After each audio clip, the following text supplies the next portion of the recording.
नमस्कार दोस्तों, आज हम आप लोगों को इतिहास के ऐसे 50 प्रश्न करवाएंगे जो परीक्षाओं में बार बार पूछे जाते हैं और ये सभी सेलेक्टेड प्रश्न हैं।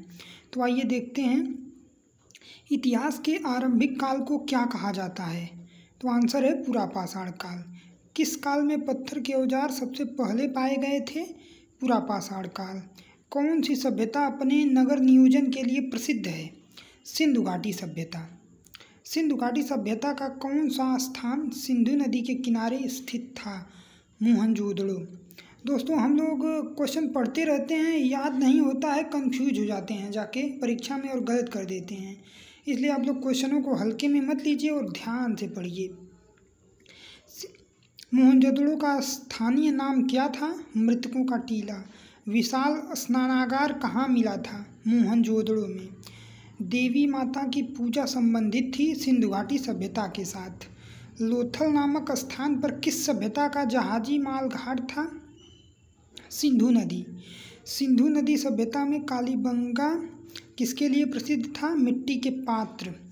वैदिक आर्यों का प्रमुख भोजन था दूध और इसके उत्पाद। वैदिक लोगों द्वारा किस धातु का प्रयोग पहले किया गया था? तांबा। किन 3 वेदों को संयुक्त रूप से वेद त्रयी कहा गया है? Most important. ऋग्वेद, सामवेद, यजुर्वेद। दोस्तों, हम लोग 5 दिन के अंदर में 500 इतिहास के प्रश्नों का संकलन करेंगे, ठीक है। आर्यों पूर्व के साथ अपने संघर्षों में सफल रहे क्योंकि उन्होंने घोड़ा द्वारा चलाए जा रहे रथों का प्रयोग किया था। ऋग्वैदिक आर्य पशुचारी लोग थे। यह इस तथ्य को पुष्ट होता है। ऋग्वेद में गाय के अनेक संदर्भ हैं। अधिकांश युद्ध गायों के लिए लड़े गए थे। पुरोहितों को दिए जाने वाला उपहार गाय होती थी, न कि जमीन। ऋग्वैदिक आर्य के समय में, ठीक है, याद रखिएगा।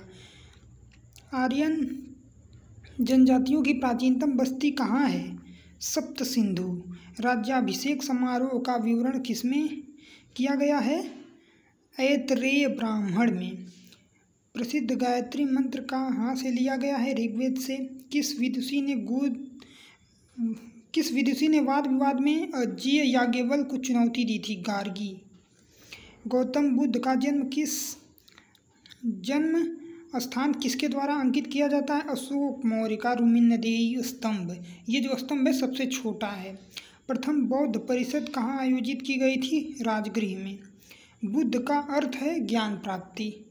आइए आगे देखते हैं। बौद्ध धर्म ने समाज के 2 वर्गों को अपने साथ जोड़कर एक महत्वपूर्ण प्रभाव छोड़ा। ये वर्ग थे स्त्रियां एवं शूद्र। बौद्ध धर्म किन मतों पर विश्वास करता है? दुनिया दुखों से भरी है। यदि इच्छाओं पर काबू पा लिया जाए तो निर्वाण मिल जाएगा। निर्वाण मतलब स्वर्ग। लोगों को दुख उनकी इच्छाओं के कारण होते हैं।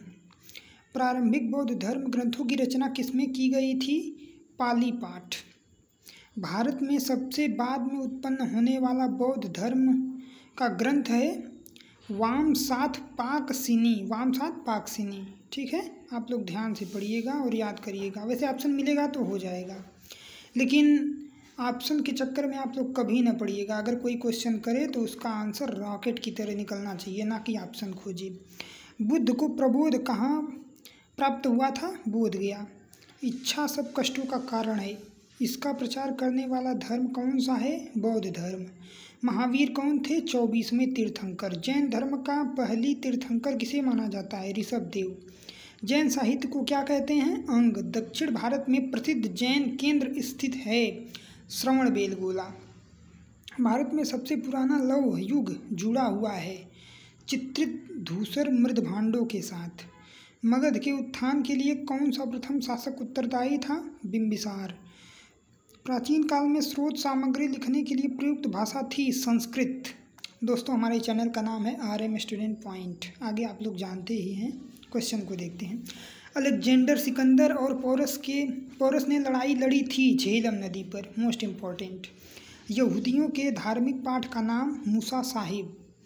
महाभाष्य लिखा था पतंजलि ने। यूनानियों को भारत से बाहर किसने निकाला था? चंद्रगुप्त मौर्य ने। चंद्रगुप्त मौर्य का पुत्र बिंदुसार। बिंदुसार के समय में अशांति कहाँ हुई थी? तक्षशिला में। अशोक की प्रशासनिक नीति से भारी परिवर्तन किस घटना से आया था? कलिंग युद्ध। देवानाम प्रिय के नाम से कौन विख्यात है? अशोक। आप लोग अगर वीडियो चलाकर ऐसे छोड़ देंगे तो हम बताते रहेंगे, आप लोग सुनते रहेंगे और वैसे भी आप लोगों को याद हो जाएगा, लेकिन याद करने के लिए बार बार रिवाइज हर हाल में करना ही पड़ेगा। कलिंग युद्ध के बाद किसने महाराज अशोक के रूपांतरण को दर्ज किया? रॉक एडिक्स 8 इसको पढ़ेंगे।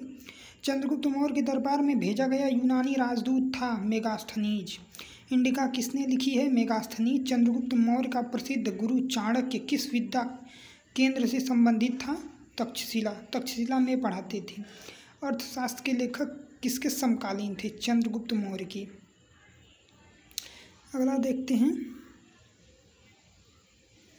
50 क्वेश्चन आप लोगों को पूरा करवा देंगे। अशोक के शिलालेख किस लिपि में खुदे हुए हैं? ब्राह्मी। लिखे हुए हैं, यहाँ पे टाइप हो गया है, खुदे हुए हैं, लिखे गए ब्राह्मी में। किस प्रसिद्ध शासक को शिलालेखों का जनक कहा जाता है? अशोक। मौर्य वंश के शासन के दौरान स्थानिक कौन था? जिला प्रशासक। मौर्य वंश के अंतिम शासक बृहद्रथ। मिलिंद पान्हु क्या है? बौद्ध पाठ। दोस्तों इन 50 प्रश्नों को आप लोग ध्यान से पढ़िएगा और आप लोग अपनी तैयारी, ये प्रश्न ऐसे हैं कि ये किसी भी परीक्षा में पूछे जा सकते हैं। इतिहास के 50 प्रश्न। आगे हम लोग सुबह और शाम 50-50 प्रश्न रोज करेंगे और 5 दिनों के अंदर में 500 प्रश्नों का संग्रह इतिहास का ख़त्म हो जाएगा और आप लोगों का कोई भी क्वेश्चन इधर से उधर नहीं जाएगा परीक्षा में। ठीक है, तो बेस्ट ऑफ लक दोस्तों। Thank you. चैनल पर नए हैं तो सब्सक्राइब कर दीजिए।